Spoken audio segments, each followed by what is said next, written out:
وہ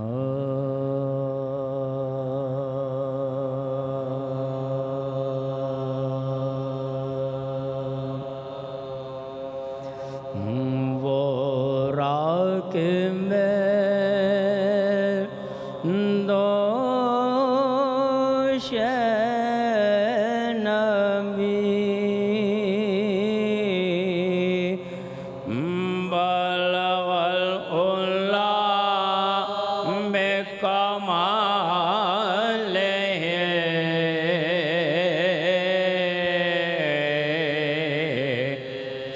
وہ راک میں دوش نبی بلغ العلا بکمالہ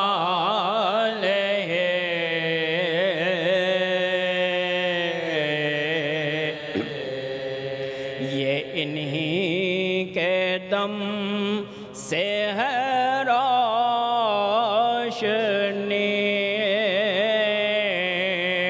کشف دجا بے جمالہ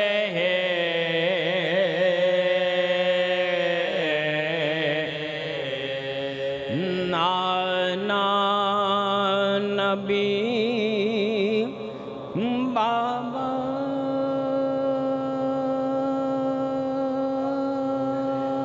علی حسن جمیع خصالہ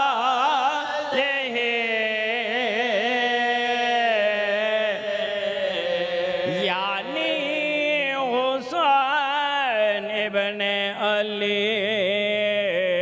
صلو علیہ وآلہ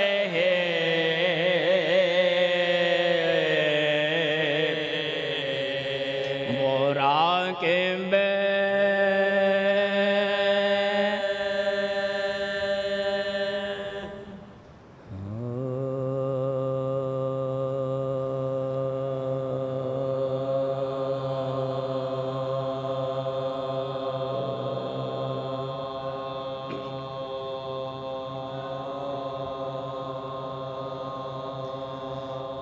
کس کی ہمت ہے جو اس راہ گزر سے گزرے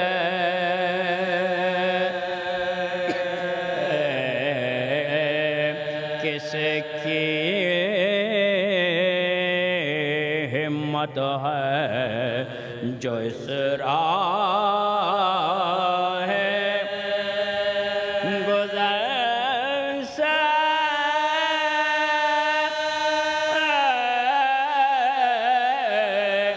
گزرے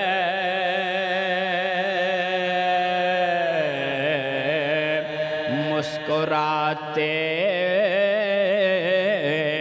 ہوئے شبیب جدھر سے گزرے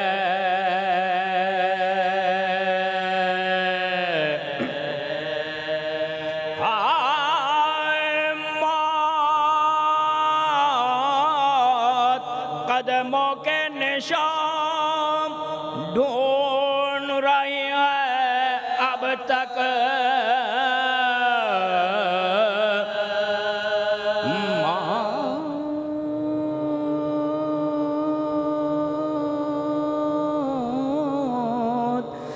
قدموں کے نشان ڈھونڈ رہی ہے اب تک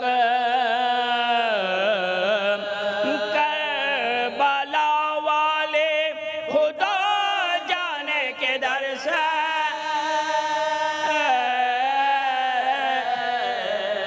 گزرے کس کی ہمت ہے جس راہ ہے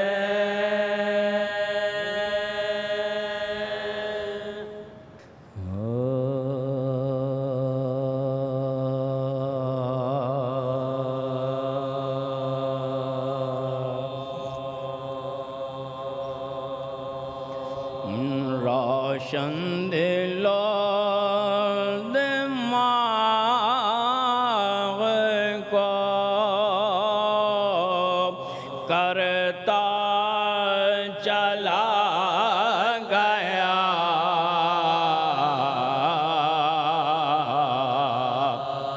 روشن دل و دماغ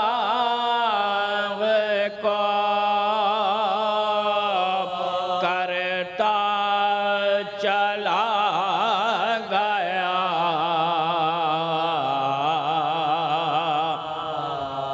نقش غم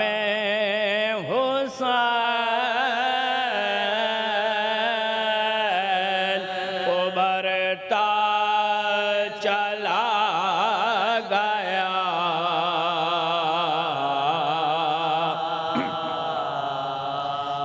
عشق حسین میں جو چلا سوے کربلا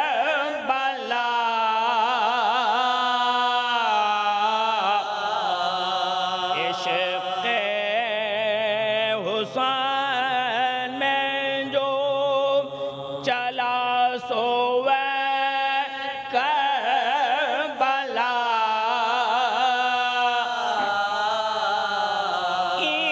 ایمان ہر قدم پہ سنورتا چلا گیا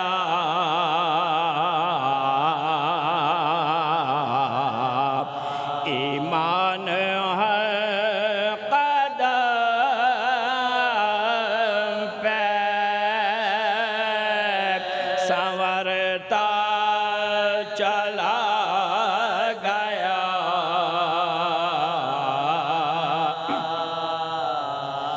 آیا پولیس رات تو ہر ظاہر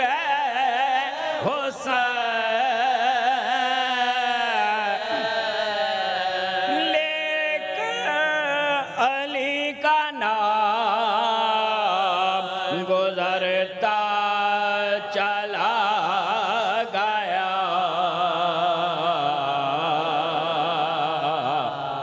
لے کر علی کا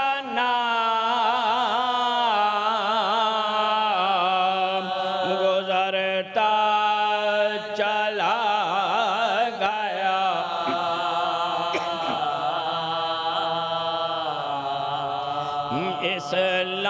اسلام کو یہ عظمتیں دیکھ کر گئے حسین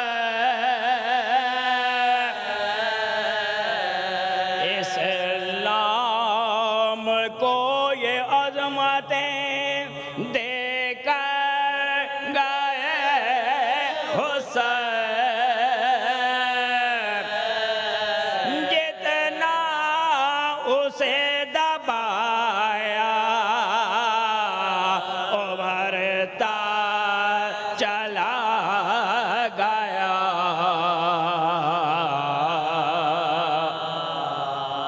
جتنا اسے دبایا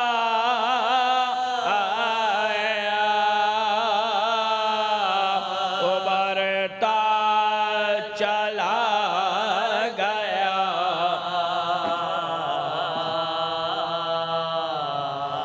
پہنچا جہاں جہاں سرے شبیر نیزے پر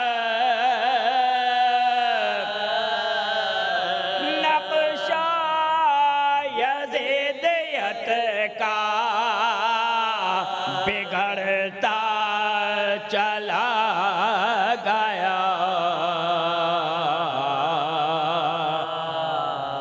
روشن دل و دماغ کو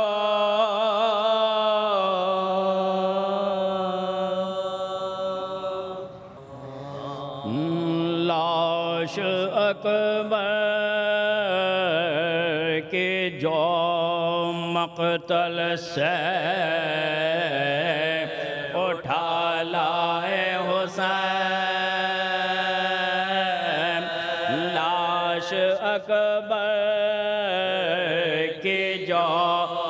مقتل سے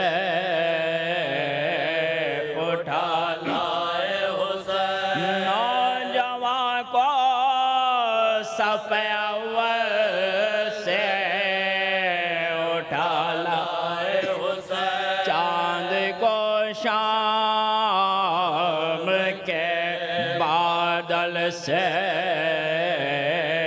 اٹھا لائے حسین جاں بلب شیر کو جنگل سے اٹھا لائے حسین دی صدا قتل ہوئے یوسف ثانی مل گئے خاک میں اکبر کے جوانے بانو مل گئے خاک میں اکبر کے جوانی بانو پہنچی خیمے میں جو حضرت کے یہ پردرد صدا مضطرب ہو گئے ناموں سے رسول دو سلام کہا چلا کے سکینہ نے کہ ہائے بھائی اب فضا دوڑی سوید کے سر پر سیردہ فضا دوڑی سوید کے سر پر سیردہ پیٹتے زینب مجھتا نکل آئے بانو گھبرا کے کھلے سر نکل آئے بانو گھبرا کے کھلے سر نکل آئے شیخ کاندھے پہ جو دیکھا علی اکبر کو نڈا ہاتھ پھیلا کہ یہ چلائے کہ ہائے میرے لام کیا غضب ہو گیا اے بادشاہ نے قصت راس آیا نا میرے بچے کو 18واں سال راس آیا نا میرے بچے کو 18واں سال ٹکڑے تھے وہاں سے بدن ہو گیا سارا کون تھا جس نے میرے شیر کو مارا کون تھا جس نے میرے شیر کو مارا سن کے مادر کے صدا کھول دیے دیدینم ہاتھ اٹھا کر کہا رونا میرے سر کی قسم پاس آ کر ہمیں چھاتی سے لگا لو اس دم رن سے آئے ہیں تمہاری ملاقات رن سے آئے ہیں تمہارے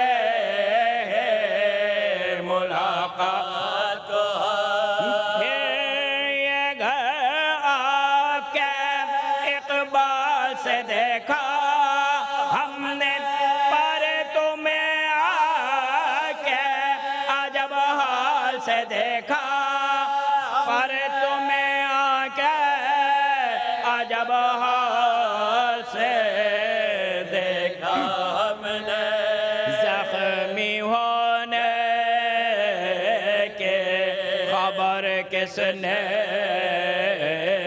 میرے پہنچائے جھوٹ ہے میں نے تو ہرگز نہ یہ سکھائے آپ تک بیٹے کو تقدیر سلامت لال دیکھ حضرت کے قدم تن میں میرے جا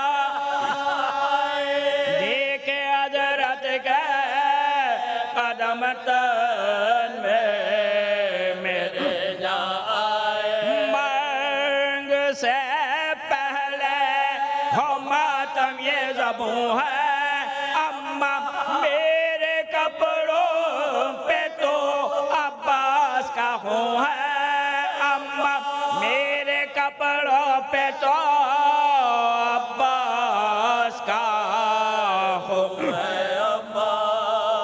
بانو صدمے سے نہ مر جائے ڈر ہے سب تیرے دل کے میرے دل کو خبر ہے بیٹا ہاں سینے پہ تیرا خون میں تر ہے بیٹا پھر یہ کیا ہے جو نہیں زخم جگر ہے پھر یہ کیا ہے جو نہیں زخم جگر ہے بیٹا سنسناتا ہے جگر جان چلے جاتے اس لہو سے تو میرے دودھ کے بو آتے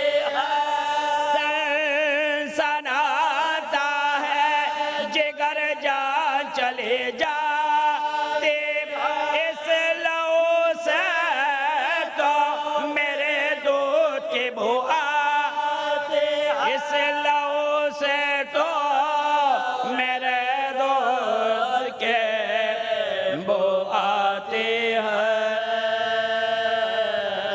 لاش اکبر کے جو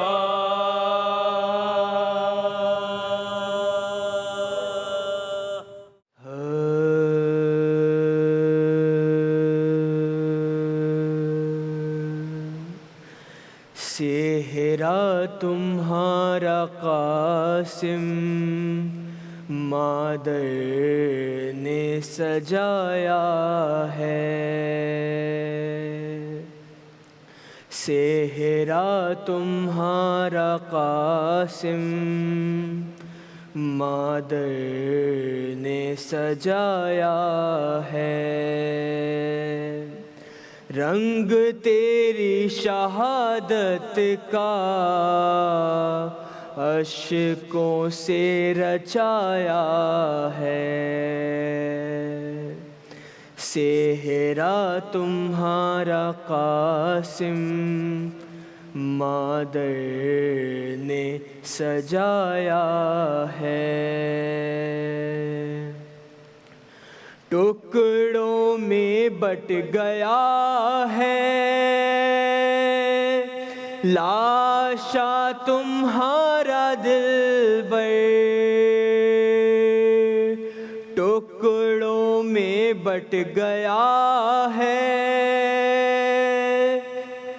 لاشا تمہارا دلبر ارے قسمت نے کیسے کیسے ہے خون رلایا ہے صحرا تمہارا قاسم مادر نے سجایا ہے قاسم تیری جوانی پامال ہو گئی ہے قاسم تیری جوانی پامال ہو گئی ہے دکھیاری ماں کو غم کا منظر یہ دکھایا ہے صحرا تمہارا قاسم مادر نے سجایا ہے، ابن حسن کے غم میں شبیر رو رہے ہیں،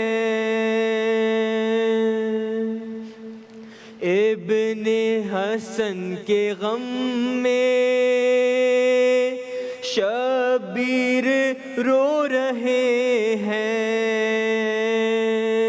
عاشور کربلا نے منظر وہ دکھایا ہے، صحرا تمہارا قاسم مادر نے سجایا ہے، مقتل میں ایک بہن کے ارماں بکھر گئے ہیں، مقتل میں ایک بہن کے ارماں بکھر گئے ہیں، ارے کڑیل جوان بھائی جو خون میں نہایا ہے،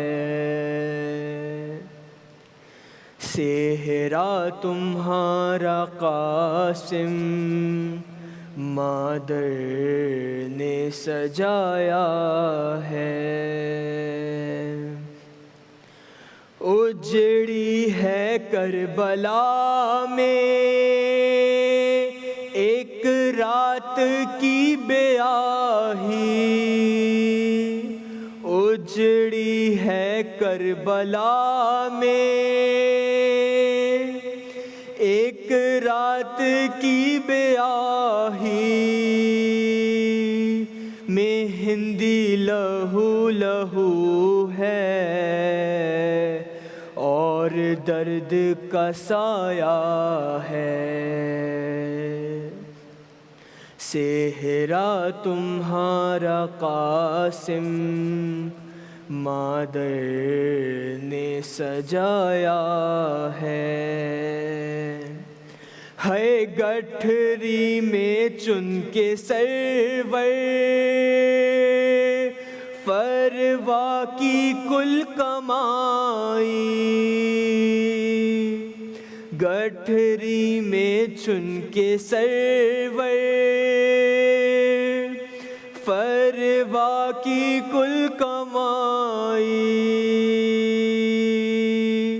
خستہ جگر سے رن میں کاندھے پہ اٹھایا ہے،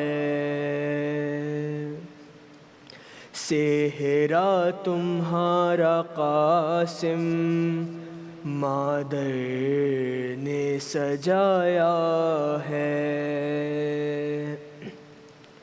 اٹھتی ہے مہندی تیری ارے پھٹ جاتا ہے کلیجہ،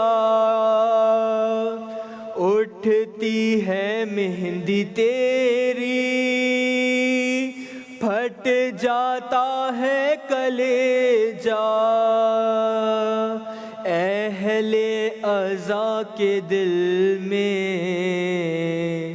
گریہ وہ سمایا ہے،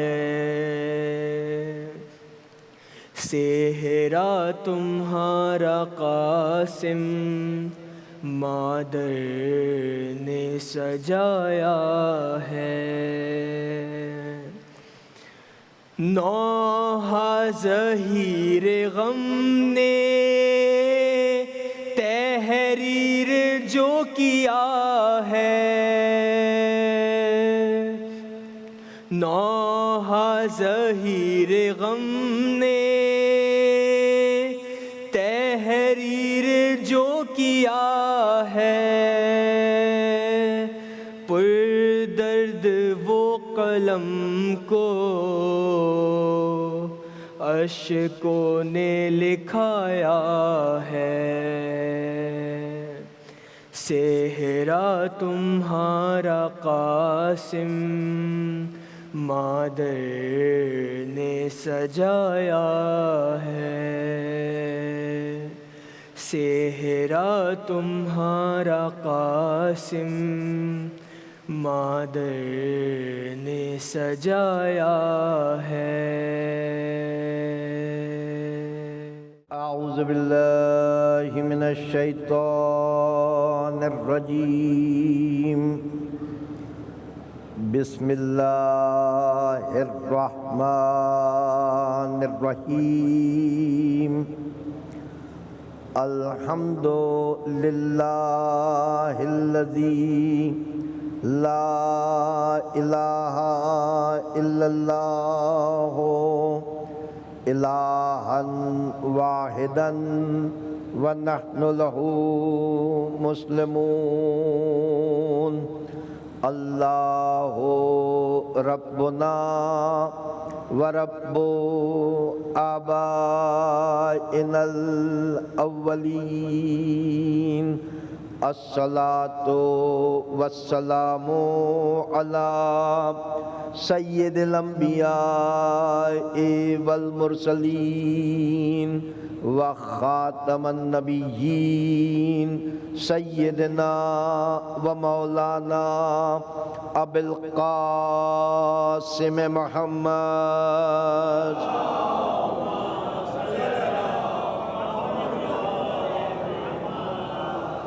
صلی اللہ علیہ وآلہ وسلم، والصلاة والسلام علی اہل بیتہ الطیبین الطاہرین الہادیین المہدیین، وندعو جمیعا للحجۃ اللہم کل ولیک الحجۃ ابن الحسن صلواتک علیہ وعلی آبائہ فی ہذہ الساعۃ وفی کل ساعہ ولیاں وحافظاں وقائداں وناصراں ودلیلاں وعیناں حتی تسکنہ ارضک طوعا وتمتعہ فیہا طویلا، صلوات۔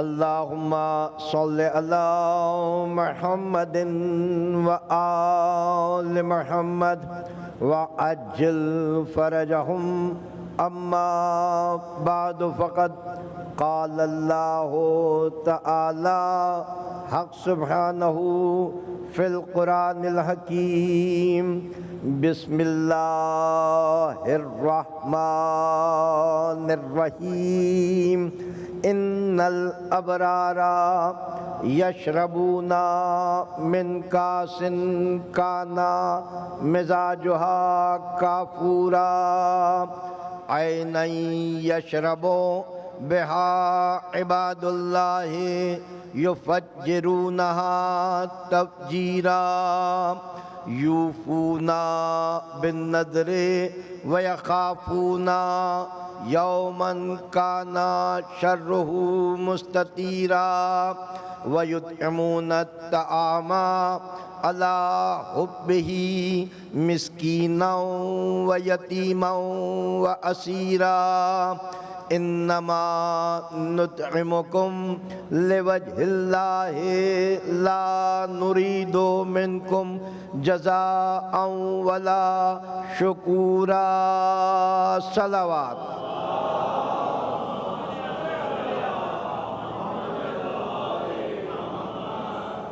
سورہ حلطہ کی 5 آیات کو سرنامہ کلام بنایا، اور سرنامہ کلام بنانے کا مقصد ہمارے اور آپ کے ذہنوں میں بہت واضح ہے کہ یہ مجالس اعزا خاندان رسالت کے فضائل اور مصائب بیان کرنے کے لیے برپا کی جاتی ہیں۔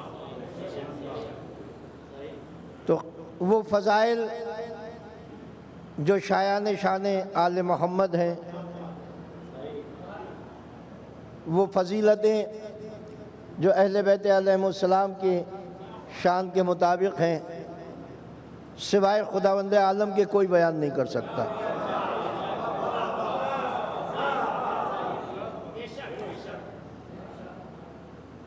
کلام الہی جو حضرات محمد و آل محمد کے فضائل بیان کر رہا ہے، اس کے سامنے دنیا کے خطیبوں کی طلاقت لسانی ہیچ نظر آتی ہے۔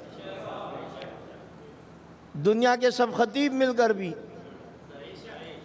اس ایک جملے کے برابر آل محمد کی فضیلت بیان نہیں کر سکتے جو مشیت کے قلم سے لوح پر اللہ نے لکھ دیا۔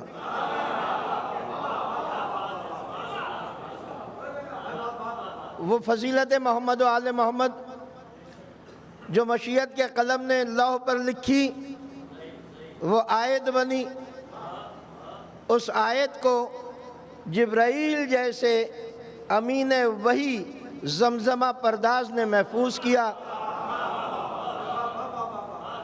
اور پھر عرش سے فرش کی طرف نازل ہوا یہ امین وحی، اور پھر اس صادق و امین کے گوش رسالت میں یہ زمزمہ منقبت اہل بیت سنایا کہ جس کو کل عالم میں صادق کی بھی سند حاصل ہے اور امین کی بھی سند حاصل ہے۔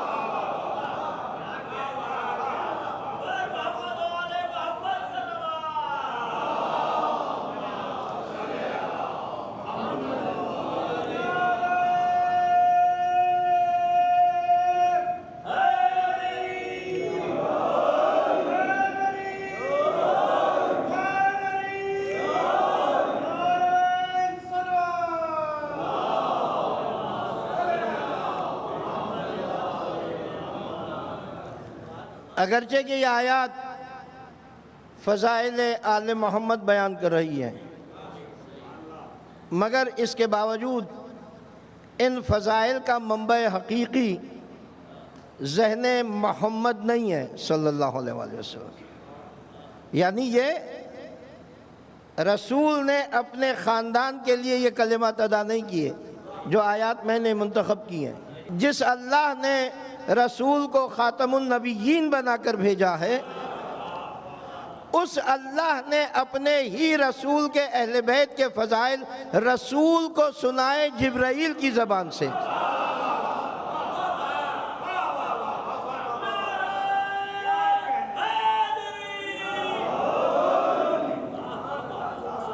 یہ بالکل ایسے ہی ہے جیسے جب ایک انسان دوسرے انسان کو تحفہ دیتا ہے اور تحفہ لینے والا تحفہ قبول کر لیتا ہے، تو پھر جب تحفہ قبول ہو جاتا ہے تو جو تحفہ دینے والا ہوتا ہے اس کو یہ خیال ہوتا ہے کہ میں نے جو تحفہ دیا ہے اس کی قدر و قیمت جو میری نظروں میں ہے وہ بھی بیان کروں،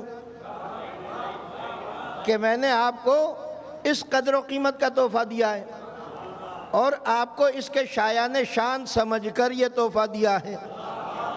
یعنی آپ کو یہ تحفہ زیب دیتا ہے، اس لیے میں نے ایسا مخصوص تحفہ آپ کے لیے رکھا اور آپ کو اس وقت دے دیا۔ مشیت نے بھی مزاج رسالت کے مطابق حضرات محمد و آل محمد کو منتخب کیا، ان کو فضائل عطا کیے، ان کو فضائل بھی اپنی جانب سے عطا کیے، اور ان فضائل کا انشراح، ان فضائل کی نشر بھی اپنے ہی ذمہ رکھی، تاکہ کل کوئی یہ نہ کہے کہ یہ تو رسول نے اپنے خاندان کی محبت میں کہہ دیا۔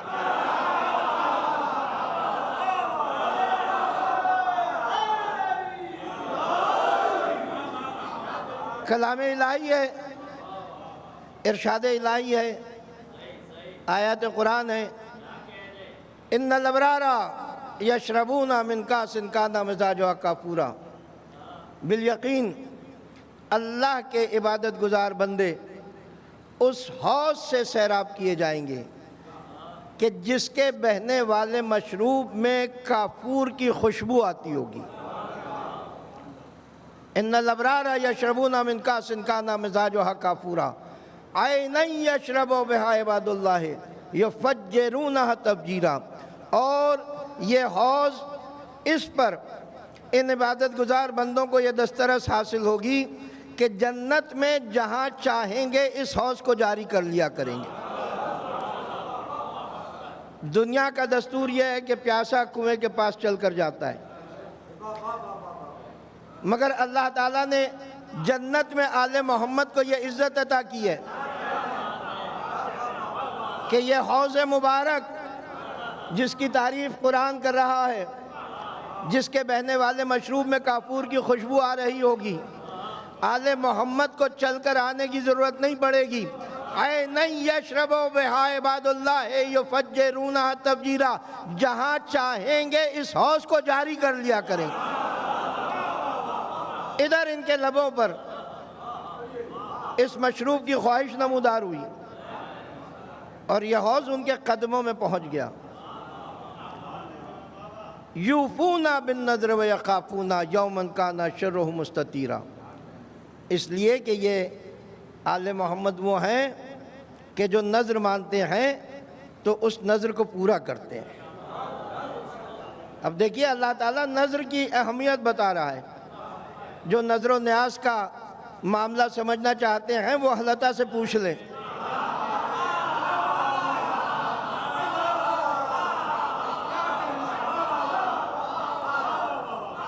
کہ نذر ماننا اللہ کی نگاہ میں کتنا محترم ہے، اور جو نذر مان کر پورا کرے وہ آیات حلطہ کا مصداق بن جایا کرتا ہے۔ یوفون بالنذر ویخافون یوما کان شرہ مستطیرا، یہ نذر مانتے ہیں تو اس کو پورا کیا کرتے ہیں۔ یہ نذر ماننے والوں کی ایک صفت ہے۔ اللہ تعالیٰ نذر ماننے والوں کے فضائل بتا رہا ہے کہ جو نذر مانتے ہیں وہ عام انسانوں سے مختلف ہوا کرتے ہیں۔ کس لیے کہ وہ نذر مانتے ہیں تو اس کو پورا بھی کرتے ہیں، یعنی وہ عہد شکن نہیں ہوتے، یعنی وہ بے وفا نہیں ہوتے۔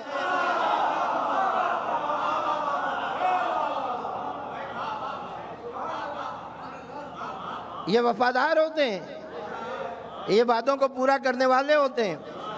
یہ نذر مانتے ہیں تو اس کو پورا کرتے ہیں۔ یوفون بالنذر ویخافون یوما کان شرہ مستطیرا۔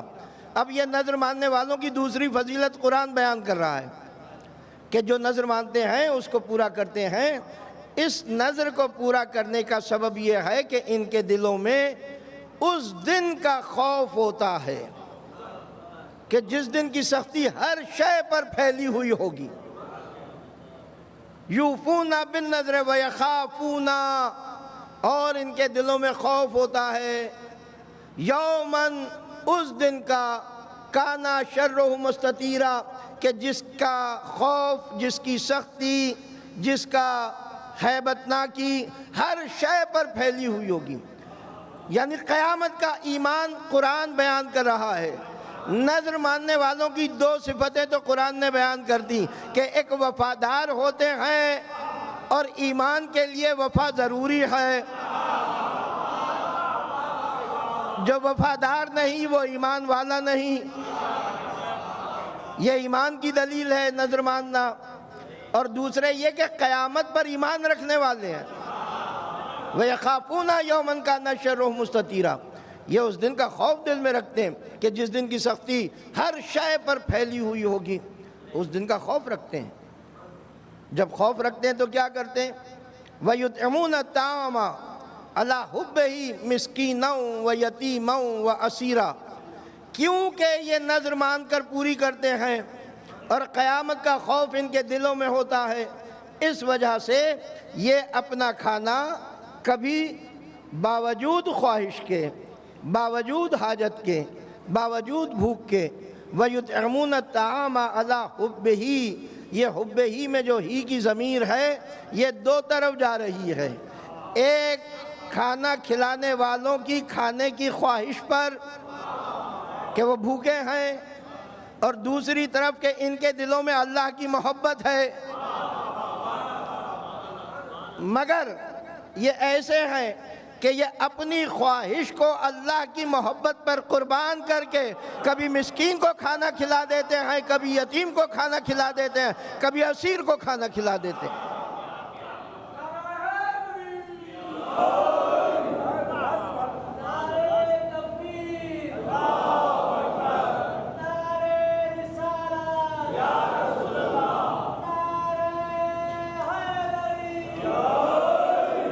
وَيُطْعِمُونَ الطَّعَامَ عَلَىٰ حُبِّهِ مِسْكِينًا وَيَتِيمًا وَأَسِيرًا، اپنا کھانا باوجود خواہش کے، بھوکے ہیں، انہوں نے کھانا تیاری اس لیے کیا ہے کہ یہ کھانا کھائیں، مگر اللہ کی محبت غالب ہے ان کی اپنے نفس کی حاجت پر، یہ اپنے نفس کو قربان کر دیتے ہیں اللہ کی محبت پر، اور اس قربانی کے نتیجے میں کبھی مسکین کو کھانا کھلاتے ہیں، کبھی یتیم کو کھانا کھلاتے ہیں، کبھی اسیر کو کھانا کھلاتے ہیں، اور جب کھانا کھلاتے ہیں تو ان کو کوئی لالچ نہیں ہے، شہرت کی لالچ نہیں ہے، یہ فرش پر کوئی فوٹو سیشن نہیں کرنا چاہتے،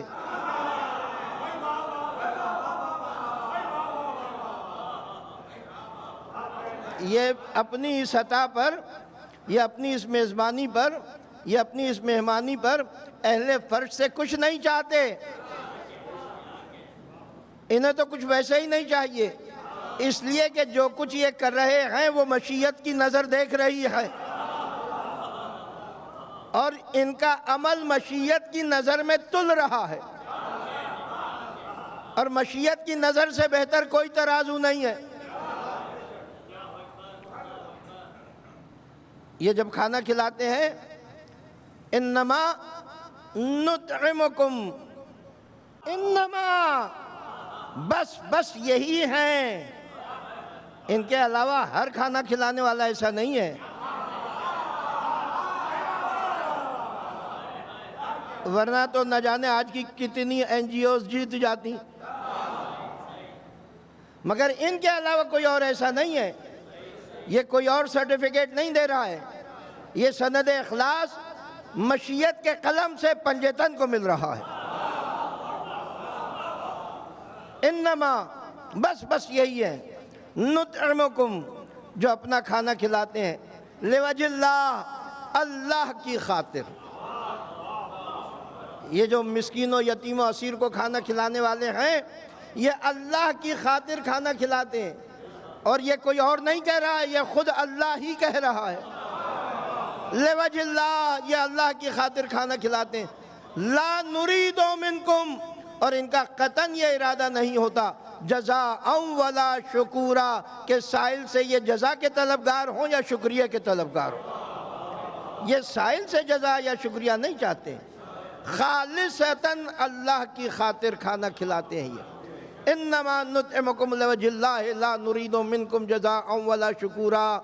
یہ آیات جو میں نے آپ کے سامنے پیش کی ہیں، یہ متفقہ طور پر تمام اس مسلمانوں کے درمیان، تمام اسلام کے فرقوں کے درمیان تسلیم شدہ ہے کہ یہ آیات نازل ہوئی ہیں حضرت سید عالم فاطمہ زہرا صلوات اللہ السلام علیہا۔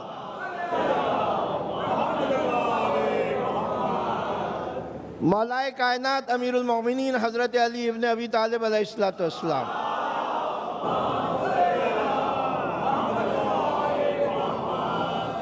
امام حسن علیہ السلام،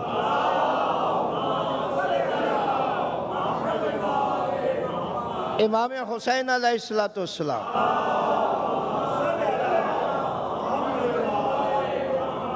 پنجتن میں سے یہ چار ہستیاں، اور پھر اس گھر کی کنیز خاص فضہ، بڑے بڑے بادشاہوں کے غلاموں کو اور کنیزوں کو یہ عزت حاصل نہیں ہوئی جو فاطمہ زہرا کے گھر میں زہرا کے ساتھ چکی پیسنے والی کنیز فضہ کو حاصل ہوئی ہے۔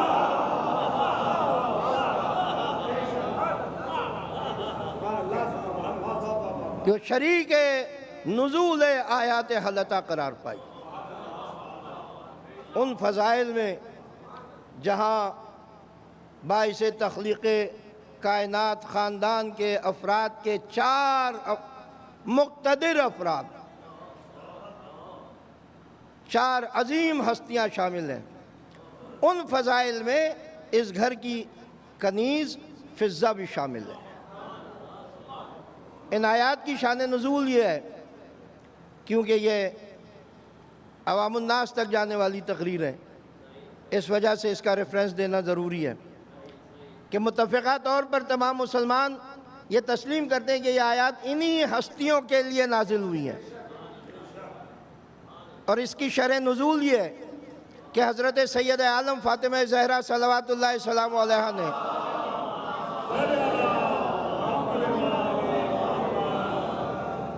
حسنین علیہ السلام کی صحت یابی کے لیے اللہ کی بارگاہ میں نذر مانی، یا اللہ میرے بچے صحت یاب ہو جائیں تو میں تیری بارگاہ میں 3 مسلسل روزے رکھوں گی۔ یہ نذر مانی، جبکہ حضرت زہرا کو بارگاہ الہی میں التماس کرنے کے لیے اور اپنی دعا منوانے کے لیے نذر ماننے کی ضرورت نہیں تھی۔ حضرت زہرا کا حق اس سے بزرگ تر ہے، مگر زہرا نے نذر اس لیے مانی تاکہ میری نانا کی امت پر جو نذر کی تہمت رکھی جائے گی وہ ہٹ جائے۔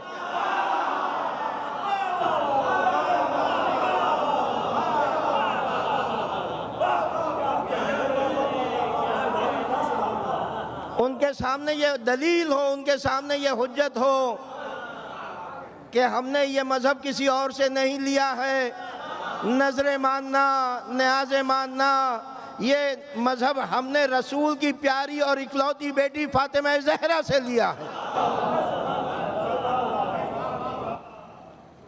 نذر مانی، میرے بچے صحت یاب ہو جائیں، میں 3 دن مسلسل روزے رکھوں گی تجھے خوش کرنے کے لیے۔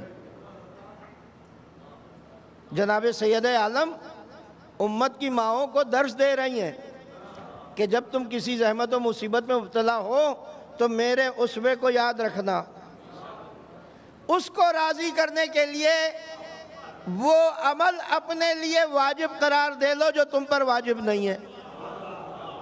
نذر کے روزے واجب تو نہیں ہوتے جب تک مانے نہ جائیں، جب نذر مان لی جائے تب روزے واجب ہوتے ہیں۔ تو حضرت زہرا نے یہ اسوہ امت کو سکھایا کہ جب تمہیں یہ زحمت ہو کہ تمہاری حاجات پوری نہ ہو رہی ہوں، زحمت و مبتلا ہو، بیماریوں آزاریوں کا مرحلہ ہو، روزگار چاہیے ہو، اولاد چاہیے ہو، صحت چاہیے ہو، شفا چاہیے ہو، تو میری طرح سے اللہ کو راضی کرنے کے لیے، اس لیے کہ عام انسان بھی، عام صاحب عہدہ و منصب بھی جب اس کو خوش کر دیا جائے، جب اس کو راضی کر دیا جائے، میں عام عہدہ و منصب کے حامل انسان کی بات کر رہا ہوں، تو وہ کرنے کے لیے تیار ہو جاتا ہے جو اس کی جوریڈکشن سے باہر ہوتا ہے، اور ذمہ داری لے لیتا ہے کہ ٹھیک ہے جب آپ نے میری اتنی منت سماجت کی ہے تو میں آپ کی خاطر کسی نہ کسی طرح سے اپنے افسر اعلیٰ کو راضی کر لوں گا۔ اب اللہ سے اوپر تو کوئی ہستی ہے ہی نہیں، امت اور اللہ کے بیچ میں اگر کوئی ہے تو وہ آل محمد ہے۔ حضرت زہرا نے نذر مان کر بتا دیا کہ تمہیں کسی اور کی منت سماجت کرنے کی ضرورت نہیں ہے، اللہ کو راضی کرو۔ روزے مانے، بچے صحت یاب ہو گئے۔ جب بچے صحت یاب ہو گئے، جناب زہرا نے مولا کائنات امیر المومنین حضرت علی ابن ابی طالب علیہ السلام سے کہا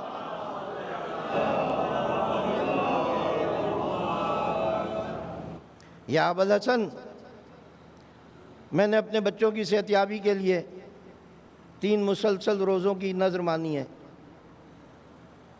میرے بچے صحت یاب ہو گئے، میں روزے رکھنا چاہتی ہوں۔ دیکھیے وہ حضرات جو امور دنیاوی میں درس سننے کے بہت شوقین ہیں، اس سے بہتر درس کیا ہوگا؟ جو فاطمہ زہرا اپنی کنیزوں کو دے رہی ہیں کہ اگرچہ کہ نظر میں نے مانی ہے اور میں اپنے معاملات میں خود مختار اور با اختیار بھی ہوں، مگر گھر کے نظم و نسق کو برقرار رکھنے کے لیے گھر کے مالک کی رضامندی ضروری ہے۔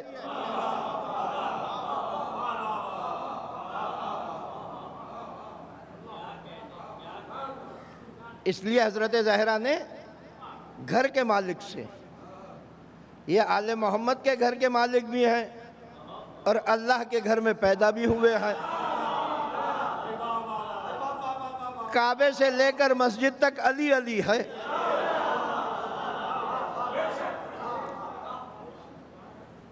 یا ابوالحسن، میں اپنے بچوں کی صحتیابی کی نظر پورا کرنا چاہتی ہوں، 3 مسلسل روزے رکھنا چاہتی ہوں۔ میرے مولا نے رسول کی پیاری بیٹی سے پوچھا کہ اے ام الحسنین، یا زہرا، کیا ہمارے گھر میں اتنا آذوقہ کھانے پینے کا سامان، سحر و افطار کا اتنا سامان موجود ہے کہ ہم 3 دن مسلسل سحری اور افطار کر سکیں؟ میرے مولا کا یہ سوال بتا رہا ہے کہ گھر کا مالک وہی ہے جو اس بات سے باخبر ہو کہ اس کے گھر میں کتنے دن کا کھانا پینا موجود ہے۔ اس لیے کہ اہل و عیال کو کھانا پینا مہیا کرنا گھر کے مالک کی ذمہ داری ہے۔ نظر آپ رکھنا، روزہ آپ رکھنا چاہتی ہیں، 3 دن کی سحری اور 3 دن کے افطار کا سامان گھر میں موجود ہے۔ رسول کی پیاری بیٹی کا کیا پیارا جواب ہے۔ اے ابوالحسن، آپ تو جانتے ہیں، جملہ سنیے گا، اے ابوالحسن آپ تو جانتے ہیں ہم آل محمد کھانے کی چیزوں کا ذخیرہ نہیں کیا کرتے، ہم کھانے پینے کی چیزوں کا ذخیرہ نہیں کیا کرتے، اتنا تیار کرتے ہیں جتنا کھا سکیں، جو کھا لیتے ہیں وہ کھا لیتے ہیں، جو خواہش ہوتی ہے وہ کھا لیتے ہیں، جو باقی بچ جاتا ہے وہ سینچ کر نہیں رکھتے، اسٹور نہیں کرتے، بچا کے نہیں رکھتے، بلکہ اسے اللہ کی راہ میں خیرات کر دیا کرتے ہیں۔ نتیجہ یہ کہ ہمارے گھر میں کوئی چیز موجود نہیں ہے۔ تو میرے مولا نے کہا کہ پھر اے رسول کی پیاری بیٹی، اتنا انتظار کیجئے کہ میں رزق و روزگار کما کر لاؤں اور اتنا مال و دولت جمع کر لوں کہ 3 دن کے افطار اور 3 دن کی سحری کا آذوقہ ہمارے پاس جمع ہو، تاکہ ہمارے روزوں کی خشوع و خضوع میں کوئی فرق نہ آئے۔ دل جمعی کے ساتھ، سکون کے ساتھ، اطمینان خاطر کے ساتھ ہم 3 دن کے روزے رکھنے میں کامیاب ہو جائیں۔ میرے مولا نے محنت کی، مزدوری کی، کچھ اون کچی لے کر آئے، اس کچی اون کو لا کر حضرت زہرا کے حوالے کیا۔ حضرت زہرا نے اس کچی اون سے کچھ کپڑا بنا، اس کپڑے کو یا اس دھاگے کو لے کر مولا علی نے بازار میں بیچا، جو اس سے رقم آئی اس سے 3 دن کے کھانے پینے کا سامان مہیا کیا گیا۔ صلوات بھیجیے گا باؤ سے بلند۔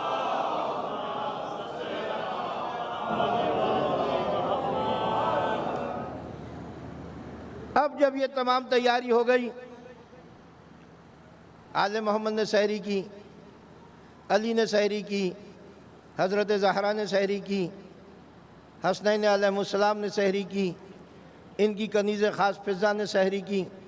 روزہ شروع ہو گیا، پہلے روزے کا دن گزرا، افطار کا وقت آیا۔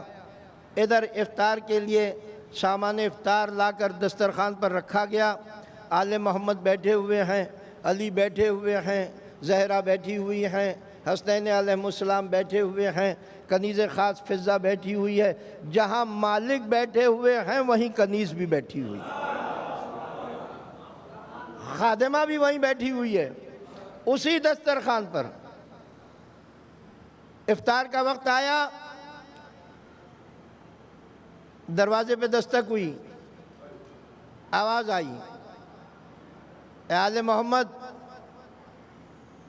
تم پر خدا کا درود و سلام ہو، میں ایک بھوکا مسکین ہوں، میری بھوک مٹانے کا سامان کرو۔ ادھر سائل کی آواز بلند ہوئی، علی نے اپنا کھانا بڑھا دیا، زہرا نے اپنا کھانا بڑھا دیا، حسن نے اپنا کھانا بڑھا دیا، حسین نے اپنا کھانا بڑھا دیا۔ جب مالکوں کے کھانے بڑھ چکے تو کنیز نے اپنا کھانا بڑھا دیا۔ آیا ایک مسکین تھا،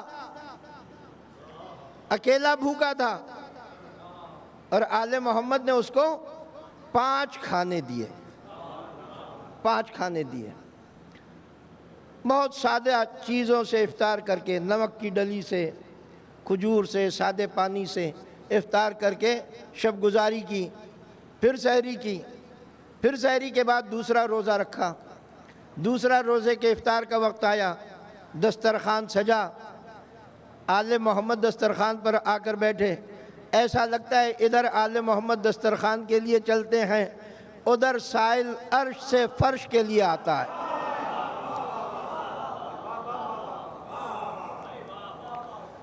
افطار کے لیے آل محمد بیٹھے اور سائل نے آ کر صدا دیا، ہے آل محمد میں ایک بھوکا یتیم ہوں، میری بھوک مٹانے کا سامان کرو۔ کل کی طرح سے آج پھر علی نے اپنا کھانا بڑھایا، زہرا نے اپنا کھانا بڑھایا، حسن نے اپنا کھانا بڑھایا، حسین نے اپنا کھانا بڑھایا، کنیز فضہ نے اپنا کھانا بڑھایا۔ پھر اسی طرح سے نمک سے، کھجور سے، خشک روٹی سے، سادے پانی سے افطار کر کے شب گزاری کی۔ سحری کا وقت آیا، سحری کی۔ تیسرے روزے کے افطار کا وقت آیا، پھر آل محمد جمع ہوئے، اور جب آل محمد جمع ہوئے تو آج پھر سائل آ گیا، اور آج آ کر کہتا ہے، اے آل محمد میں ایک بھوکا اسیر ہوں، میں ایک بھوکا اسیر ہوں، میری بھوک مٹانے کا سامان کرو۔ گزشتہ 2 دنوں کی طرح سے آج بھی علی نے اپنا کھانا بڑھایا، زہرا نے اپنا کھانا بڑھایا، حسن نے اپنا کھانا بڑھایا، حسین نے اپنا کھانا بڑھایا، کنیز فضہ نے اپنا کھانا بڑھایا، اور سائل چلا۔ پہلے دن سائل آیا، دوسرے دن سائل آیا، تیسرے دن سائل آیا۔ علماء امامیہ اثنا عشریہ بیان کرتے ہیں کہ یہ جو حضرات محمد و آل محمد کے دروازے پر ان روزے کے افطار کے وقت آنے والا سائل ہوتا تھا، یہ کوئی فرش کا مانگنے والا نہیں ہوتا تھا، یہ کوئی زمین پر بسنے والا مسکین یتیم اسیر نہیں تھا، بلکہ یہ مسکین بھی ملک تھا، یہ یتیم بھی ملک تھا، یہ اسیر بھی ملک تھا۔ کبھی جبرائیل سائل بن کر آیا، کبھی میکائیل سائل بن کر آیا، کبھی کوئی دوسرا فرشتہ سائل بن کر آیا۔ فرشتے آتے رہے، آل محمد سے روٹیاں لے کر جاتے رہے۔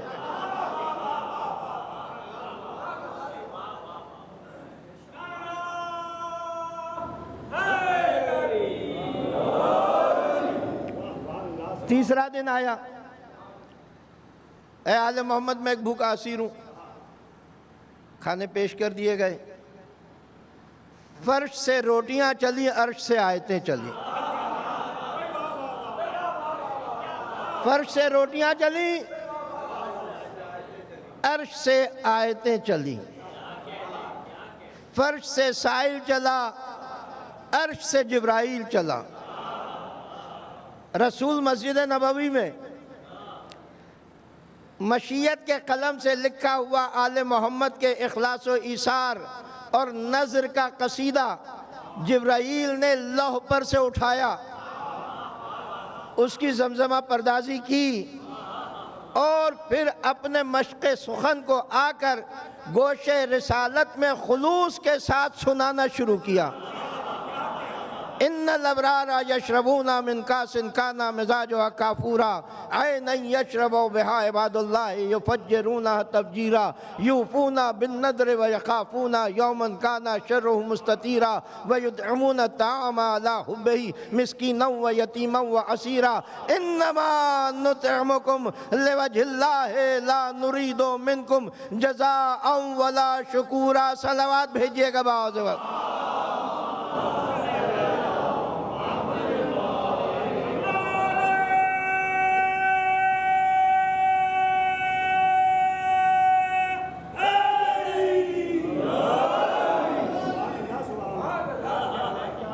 بس میرے معروضات اپنے اختتام سے متصل ہو رہے ہیں۔ جبرائیل نے آ کر مسجد نبوی میں رسول کے گوش رسالت میں یہ آیتیں سنائیں۔ اس کا ترجمہ میں نے آپ کی خدمت میں پیش کیا۔ کیا اس میں علی کا نام ہے؟ کیا ان آیتوں میں علی کا نام ہے؟ کیا زہرا کا نام ہے؟ کیا حسن و حسین کا نام ہے؟ کیا ان کی کنیز فضہ کا نام ہے؟ ان 4 آیتوں میں نہیں ہے۔ حل عطا میں فضہ کا نام ہے، حل عطا میں فضہ کا نام ہے، مگر ان 4 آیتوں میں نہیں ہے۔ ان 4 آیتوں میں ان تمام ہستیوں میں سے کسی کا نام نہیں ہے۔ پھر رسول کو یہ کیسے پتا چلا کہ ان 4 آیتوں کا مصداق کون ہے؟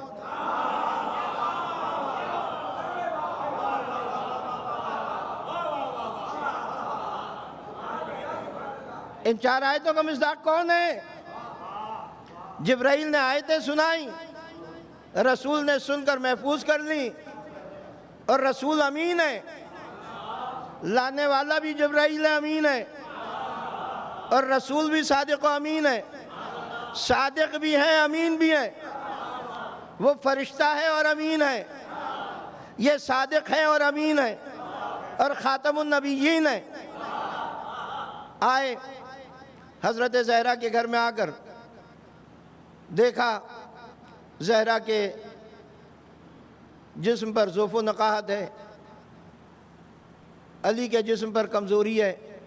یہ سن کر کوئی پریشان ہونے کی ضرورت نہیں ہے کہ علی کے جسم پر کمزوری ہے، تقاضۂ بشریت ہے، یہ معروضۂ بشریت ہے، ضروری ہے کہ اپنے آپ کو بشر جتائیں، منوائیں، دکھائیں، ورنہ سارے بشر کہہ دیں گے کہ وہ تو تھے ہی ایسے کہ ان پر نہ بھوک اثر کرتی تھی نہ پیاس اثر کرتی تھی۔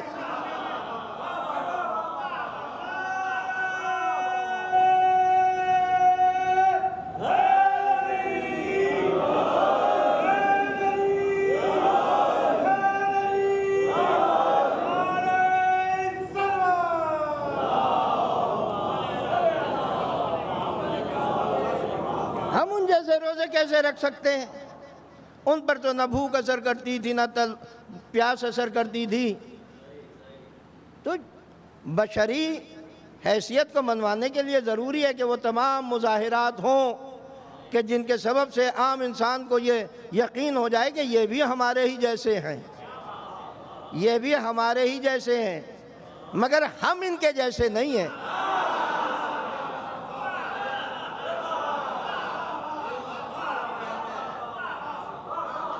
یہ ہمارے جیسے ضرور ہیں۔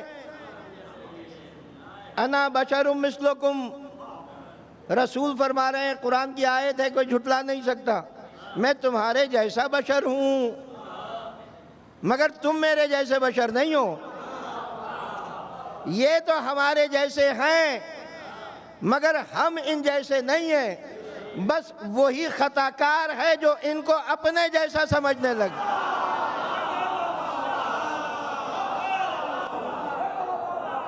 تو یہ ہمارے جیسے ہیں مگر ہم ان کے جیسے نہیں ہیں۔ اس لیے یہ بات عقیدے میں شامل رہنی چاہیے کہ ہم سب کچھ کر کے بھی ساری زندگی ناگناہ کریں،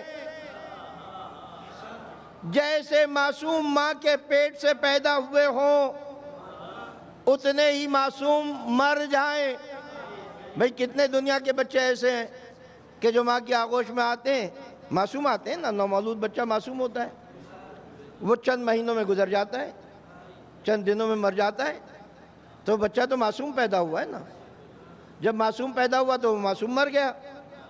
تو یہ جو بچہ معصوم پیدا ہوا اور یہ معصوم مر گیا، استغفر اللہ، کیا کوئی انسان یہ سمجھ سکتا ہے کہ یہ ویسے ہی معصوم ہیں جیسے اللہ کے بنائے ہوئے معصوم ہیں؟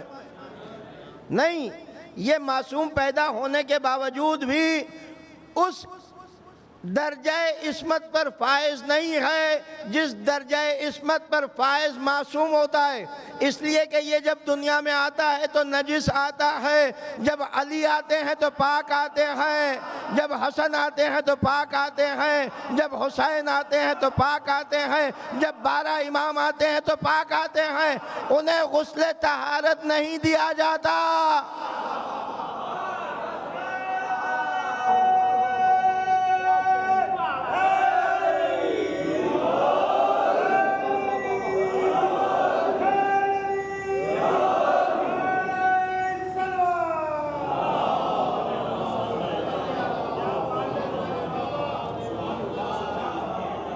تو عصمت امامت اور رسالت سے متعلق عقیدہ صحیح رکھنا چاہیے، بلکہ صحیح کر لینا چاہیے کہ جب ہم معصوم کہتے ہیں، معصوم نبی، معصوم امام، تو صرف وہ معصوم نہیں ہے کہ جو شکم مادر سے معصوم پیدا ہوتا ہے، نہیں، اس کی خلقت میں عصمت شامل ہوتی ہے، وہ بوقت خلقت درجہ عصمت پر فائز ہوتا ہے، اس طرح سے فائز ہوتا ہے کہ اسے پاک کرنے کی ضرورت نہیں پڑتی ہے۔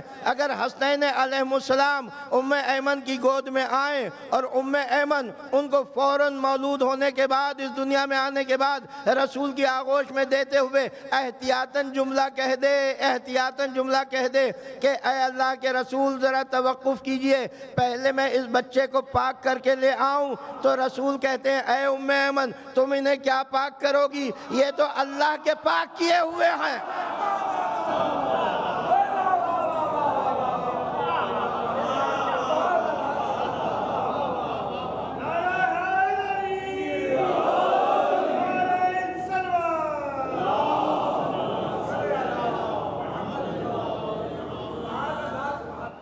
جنہیں دنیا میں آنے کے بعد پاک کیا جائے وہ اور ہوتے ہیں، اور جنہیں اللہ پاک و پاکیزہ پیدا کرے وہ اور ہوتے ہیں۔ روٹیاں دے دیں 3 دن، سائل روٹیاں لے کر چلا گیا، وقت محدود ہوتا ہے ان تمام مجالس کا، میں مجلس کے گریز کی طرف اپنی مجلس کو لے جا رہا ہوں۔ آل محمد نے 3 دن روٹیاں دیں، قرآن نے کہا انہوں نے کھانا کھلایا مسکین کو، انہوں نے کھانا کھلایا یتیم کو، انہوں نے کھانا کھلایا اسیر کو۔ وَيُطْعِمُونَ الطَّعَامَ عَلَىٰ حُبِّهِ مِسْكِينًا وَيَتِيمًا وَأَسِيرًا۔ یہ آل محمد ہیں جو بھوک کے باوجود اپنا کھانا کبھی مسکین کو کھلا دیتے ہیں، کبھی یتیم کو کھلا دیتے ہیں، کبھی اسیر کو کھلا دیتے ہیں۔ یہ تو طے شدہ بات ہے کہ قرآن کی 6666 آیتیں جبرائیل ہی لے کر نازل ہوئے، ہر آیت جبرائیل لے کر آئے، یہ آیتیں بھی جبرائیل ہی لے کر آئے ہوں گے اور لے کر آئے ہیں۔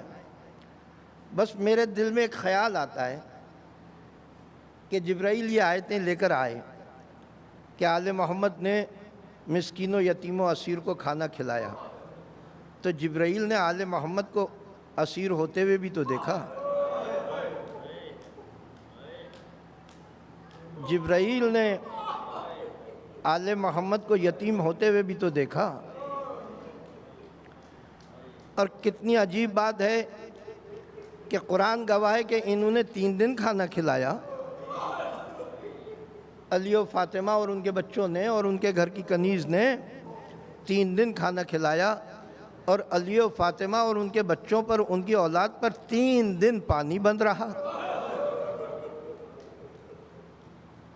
بھوک اور پیاس میں مبتلا رہے، صرف اور بھوک اور پیاس میں نہیں بلکہ ان کو یتیم بھی کیا گیا، ان کو اسیر بھی کیا گیا۔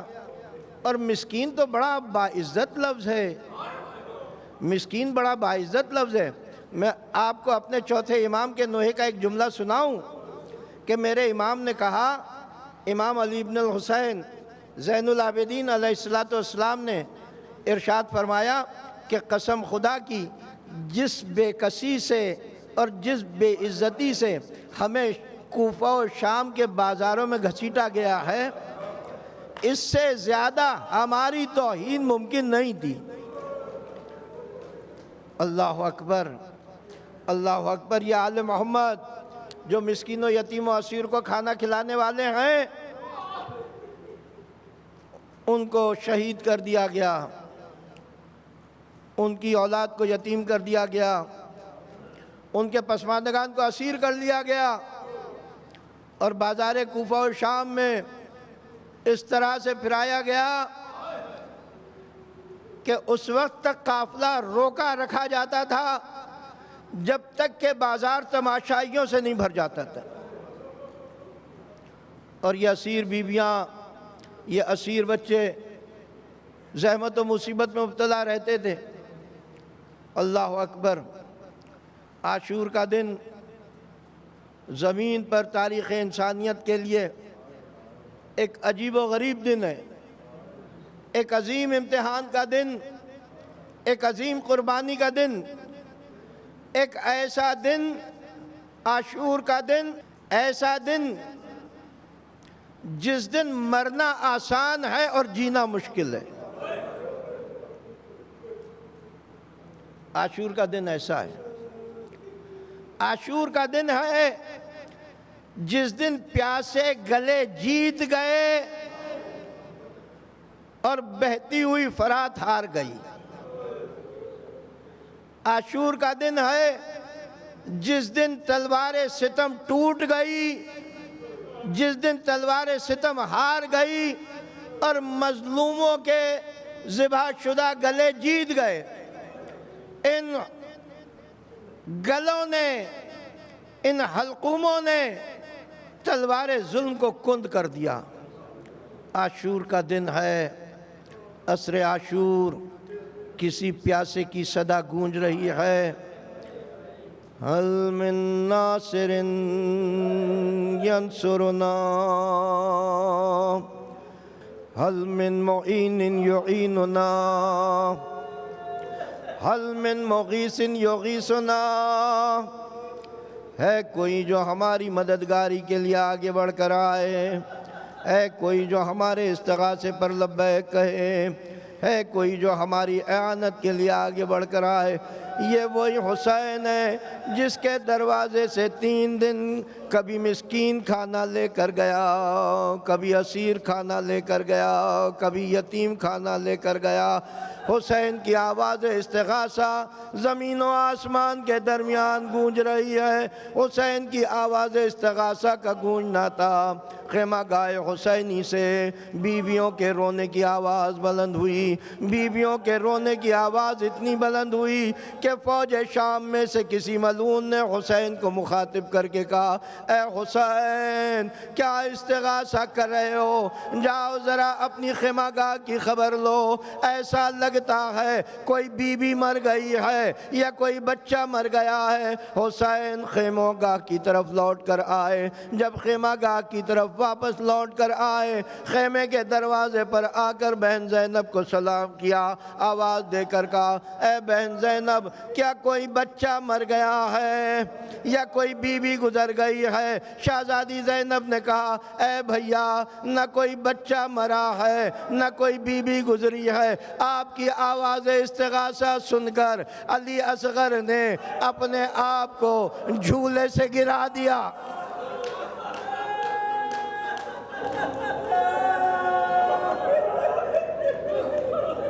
علی اصغر نے اپنے آپ کو جھولے سے گرا دیا۔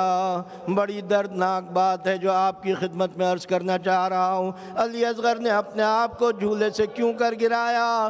کس لیے گرایا؟ ایک بڑے جید استاد کا جملہ آپ کی خدمت میں عرض کر رہا ہوں۔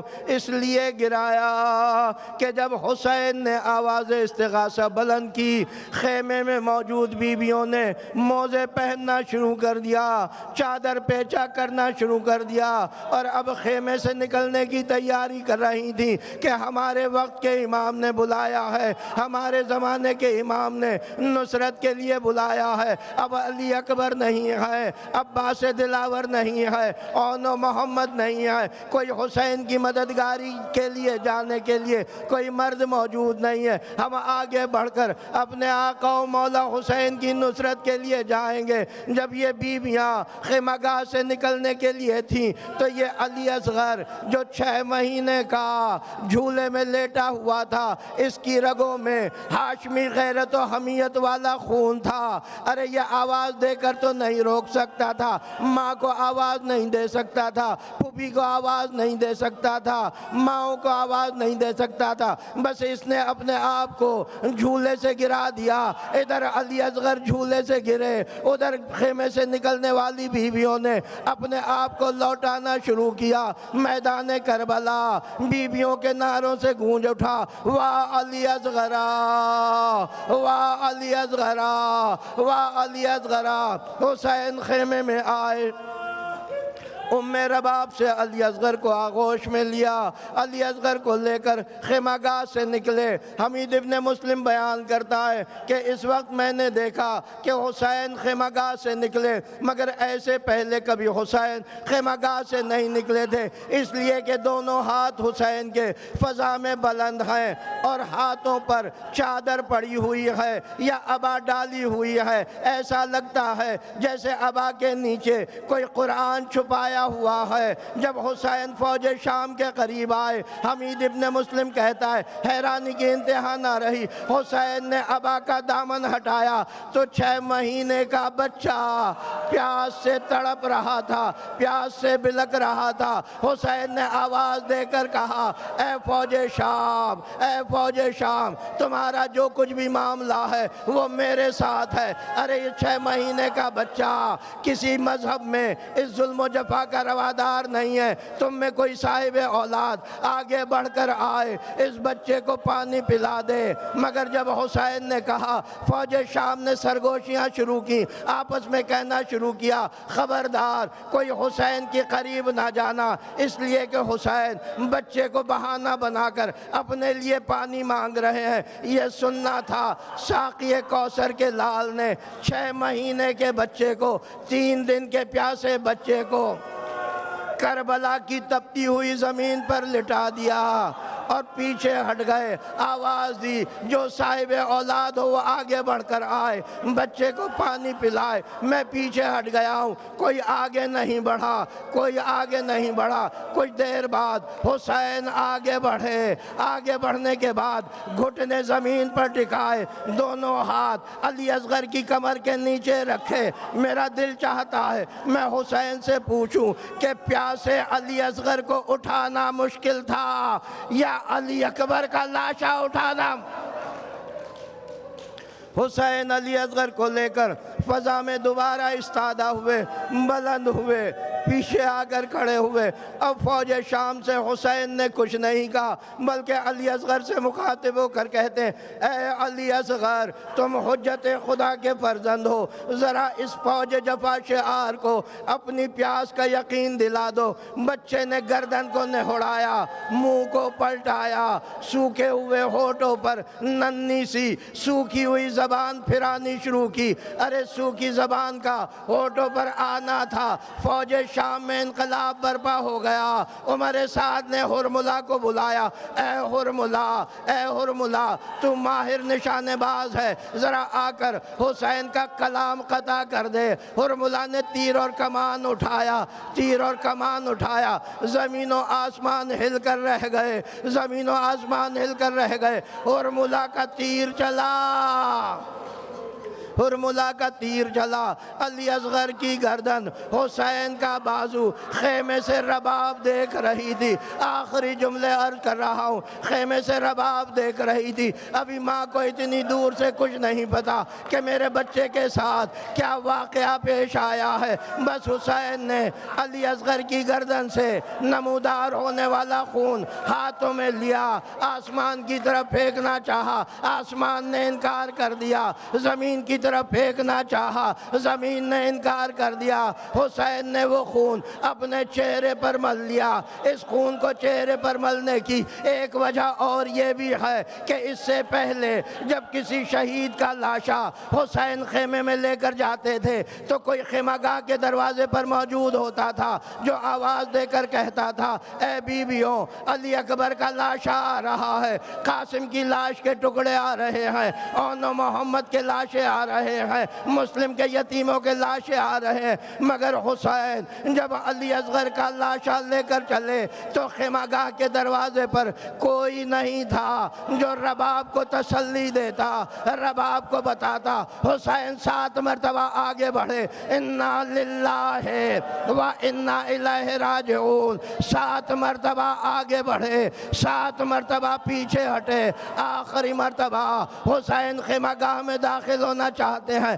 ایک طرف سے آواز آئی، السلام علیکہ یا ابا عبداللہ الحسین، اے ابو عبداللہ، اے حسین، آپ پر میرا سلام ہو۔ حسین نے سلام کرنے والے کی طرف منہ کر کے دیکھا، اے سلام کرنے والے بتا تو کون ہے، تو کون ہے؟ اس نے کہا، انا برید الفاطمہ صغرا، میں فاطمہ صغرا کا قاصد ہوں۔